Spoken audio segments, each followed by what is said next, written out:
Good morning, good evening, and good afternoon to you all, from those down the road to the folks around the world. Welcome to another Potted History in a series of Potted Histories over the next few weeks. 2020 is a time which we all are stuck indoors, we're on lockdown, we're on quarantine. So I thought I'd come here with these Potted Histories to teach you some parts of history that have come before that are due to be sort of commemorated, celebrated, and memorialized, as well as, a few random excerpts of history that I have learned whilst being a university student. This time around, I will be doing a period of history known as the Phoney War that stretches between September 1939 and May 1940. It's the beginning of the Second World War, in effect. Now, phony is obviously an American word, meaning sort of fake, and it's not real. I think we all know what phony or what that means. So without further ado, I'm going to bring you over to my drawn map of flags in Europe, and I'm going to explain to you what's going on in this period, and perhaps sort of try to explain why this period of history, the start of the Second World War, has come to be colloquially known as the Phoney War. Okay, so here is a very basic map of Europe. It's not to scale, obviously, and it uses the flags of Europe from the time of 1939. So running from the top, I'm going to give you a brief rundown of all the countries that are here. So we have Norway, Sweden, Finland, Estonia, Latvia, Lithuania, Denmark, Poland, Romania, Hungary, Yugoslavia, Greece, Turkey, the USSR. I couldn't draw a sickle and hammer on here, so it is just a red flag with USSR written underneath it. Nazi Germany, the Netherlands, Belgium, France, Switzerland, Italy, Spain, Portugal, and because I didn't want to muddle the flag, I just drew St. George's Cross, the English flag, to represent the United Kingdom. Now, to start off with a little bit of context, Nazi Germany had already taken Austria and Czechoslovakia. Austria, they were taken in March 1938, in a move known as Anschluss. The Austrians were very willing to be ruled by Nazi Germany, and Hitler himself was Austrian-born. The Czechoslovakia move, however, was a lot more of an offensive move that sent alarm bells ringing for the nations of Britain and France. Now, Britain's Neville Chamberlain, the Prime Minister, went and spoke with Nazi Germany's Adolf Hitler, and he was assured, the British Prime Minister was assured, that no further conquering moves or offensive gestures across Europe would be made. This was a very critiqued move by Neville Chamberlain, who was said to be just appeasing the Germans, and that the Germans would lie, the Germans wouldn't stay true to their word, and especially critical was the future Prime Minister Winston Churchill, who at this point was the First Lord of the Admiralty, who is the man that is in charge of the navies and the defence of Britain. And of course, Nazi Germany obviously wouldn't stay true to their word. In August of 1939, Nazi Germany and the USSR would agree a pact known as the Molotov-Ribbentrop Pact on August 23rd, 1939, which would divide the nations of Poland, Finland, Romania, and the Baltic states of Estonia, Latvia, and Lithuania between these two parties. Now, the first move, as we all know, was the invasion of Poland, and this would set off the Second World War. Now, previously to this, France and Britain would agree to assist the Poles if any circumstance of invasion by the Germans or the USSR was ever made. This was way early in 1939. This was even before the pact between these two states was even agreed. See, it took the Nazis and the USSR only a week to actually invade and take control of Poland, and by October 16th, 1939, or sorry, October 6th, 1939, Poland was now under the control of the USSR and Nazi Germany. Poland had always been a significant patch of ground that was overly disputed. It has been partitioned, conquered, given back, and reconquered again for many centuries, even prior to this. So, Poland is now divided in two between the Nazis and the USSR.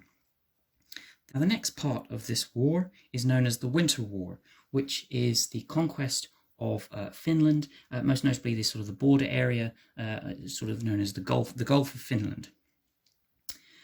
There were plans by Britain and France to assist the Finns in their efforts to get rid of the USSR, and also the Brits and the French also had plans to try and assist in their Polish allies. However, in order to get to these two respected countries, they would have to go through Norway and Sweden. Both of these countries would refuse the entry to get to Finland and Poland, and so the plans to invade these two countries by the British and the French were planned for April of 1940, known as Plan R4.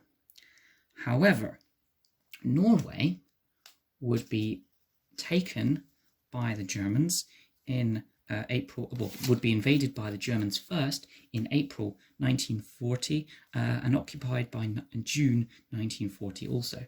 Denmark also went the same way. So going back to the Winter War, a treaty was established by the March of 1940, known as the Moscow Peace Treaty, where bordered areas of Finland were given to the USSR. This is actually still an ongoing dispute between the Finnish and the US and the Russians, known as the Karelian question, which is obviously in the Gulf of Finland.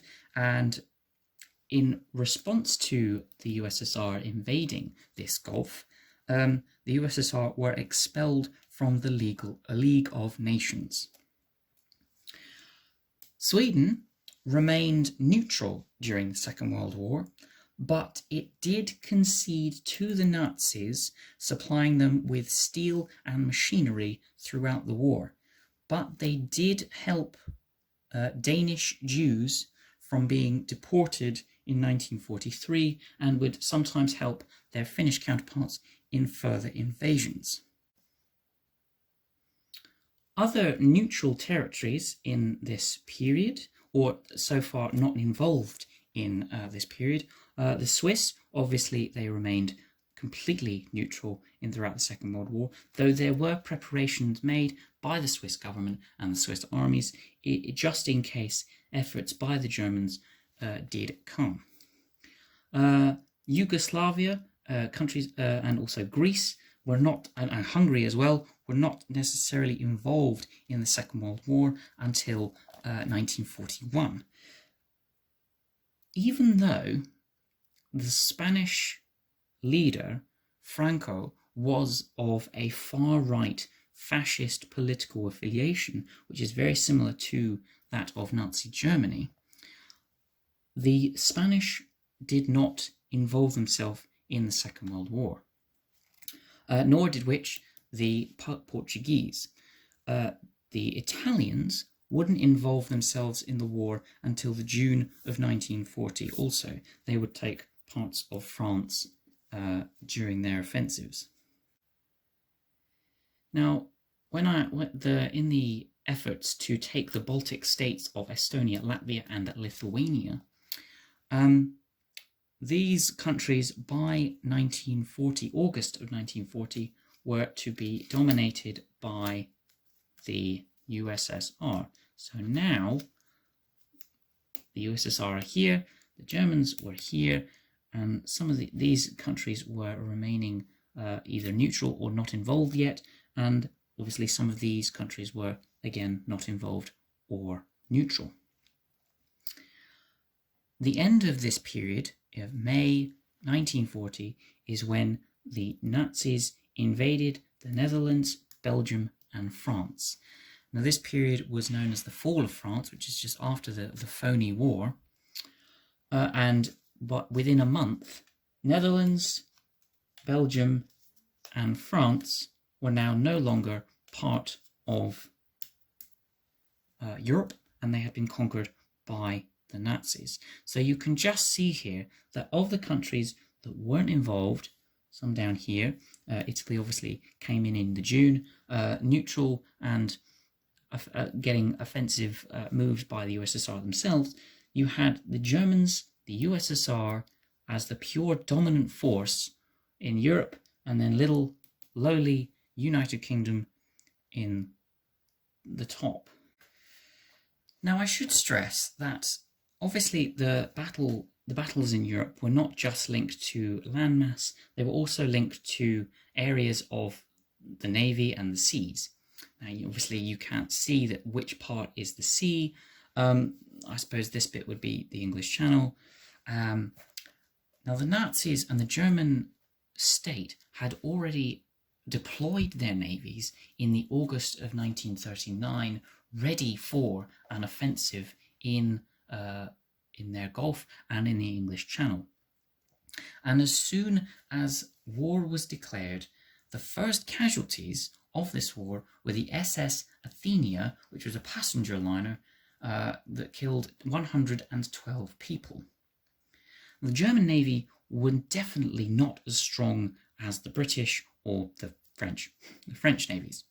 But they had obviously further prepared themselves, and the German Navy were able to deploy mines and U-boats that would target Navy ships as well as convoys and supply ships to Britain, which obviously would cause a great catastrophe and would lead to a number of rationing techniques by the British in the May and June of 1940, lasting right up until 1954. There was obviously a staggered process into the end of rationing. Now, Neville Chamberlain in the May of 1940 would be replaced by Winston Churchill, who obviously, as I mentioned, was the First Lord of the Admiralty at this point. Winston Churchill was a more aggressive and more forthright leader to lead against the Nazis and their invasions. But one of the first things that the British actually did during the Second World War and during this period called the Phoney War was drop leaflets on the city of Kiel in the September of 1939, which would be known as the Confetti War, because this was a sort of almost like a pointless move. We were already at war with the Germans, and moves like this were not going to work. Operation Pied Piper would also play a major role, which relocated 1.5 million people from September of 1939. The first air raids came in the October of 1939. But of course, some of the evacuated children, evacuated persons who were relocated actually came back to Britain, or went back to their original cities or hometowns, because nothing happened. Although they weren't expecting an air raid in the October, they definitely weren't expecting some sort of a lull in proceedings.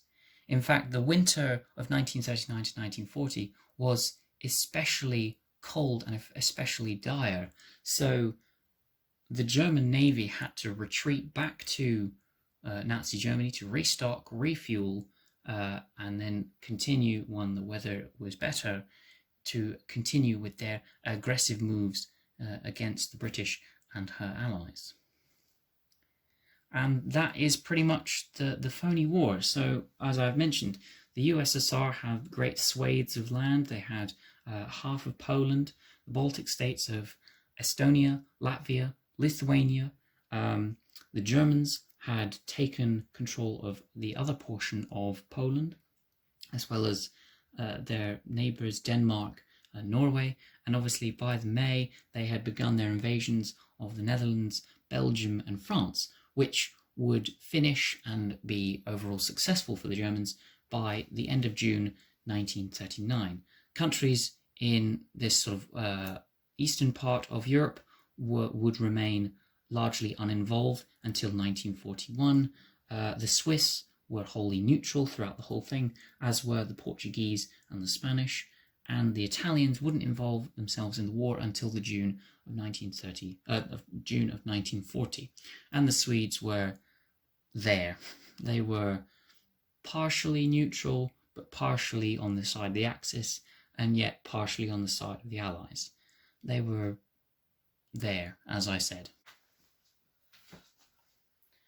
Well, I certainly hope that you have enjoyed this video and that you have found this interesting and beneficial to understanding this very specific period of history at the beginning of the Second World War. If you have any comments that you would like to make about potentially things that I have missed out, or potentially things that I have not explained in all that great detail, please do comment below with those, and I will pin up those comments, because this is, after all, a community channel for the benefit of everybody.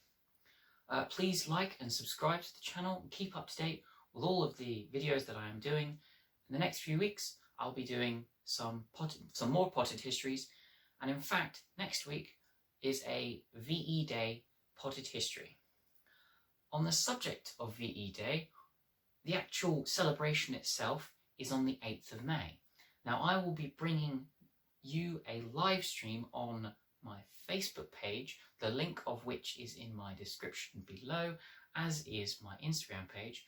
I will be bringing to you a live stream from my Facebook page, trying to celebrate VE Day from the comfort of my own home, as here in the UK we are still in lockdown quarantine. I may be talking to some friends, I might be playing some music, and I hopefully will just be celebrating VE Day for what it should be. You know, a nice, celebratory, positive feeling event. So, without further ado, I'm going to end this video here. Subscribe, comment, like, keep up to date with everything I've got with my Facebook and Instagram, links below, and I will see you next week for that potted history on VE Day. See you later.